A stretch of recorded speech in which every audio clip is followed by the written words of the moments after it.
ইসরায়েলকে সমর্থন করে ইরানের পারমাণবিক স্থাপনায় হামলা চালায় মার্কিন প্রেসিডেন্ট ডোনাল্ড ট্রাম্প। এর পরপরই ইরান ক্ষিপ্ত হয়ে কাতার ও ইরাকে অবস্থিত মার্কিন স্থাপনায় মিসাইল ছোড়ে।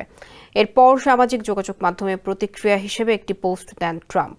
ট্রুথ সোশ্যালে দেওয়া তার পোস্টে তিনি বলেন, ইরান তাদের পারমাণবিক স্থাপনা ধ্বংসের পর আনুষ্ঠানিকভাবে খুবই দুর্বল প্রতিক্রিয়া দেখিয়েছে, যা যুক্তরাষ্ট্র আশা করেছিল এবং তা সফলভাবে প্রতিহত করেছে।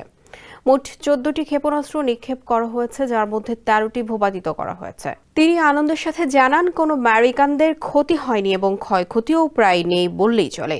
সবচেয়ে গুরুত্বপূর্ণ বিষয় হলো তারা তাদের সিস্টেম থেকে সবকিছু বের করে এনেছে, অর্থাৎ তারা তাদের ক্ষোভ ছেড়ে ফেলেছে এবং তিনি আশা করছেন ইরানে আর কোনো ঘৃণা থাকবে না। তিনি ইরানকে ধন্যবাদ জানাতে চান যুক্তরাষ্ট্রকে আগে থেকেই জানানোর জন্য, যার ফলে কোনো প্রাণহানি ঘটেনি।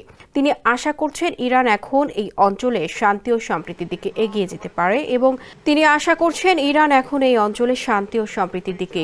পারে এবং ইসরায়েলকেও একই পথে হাঁটার জন্য তিনি উৎসাহ জানান।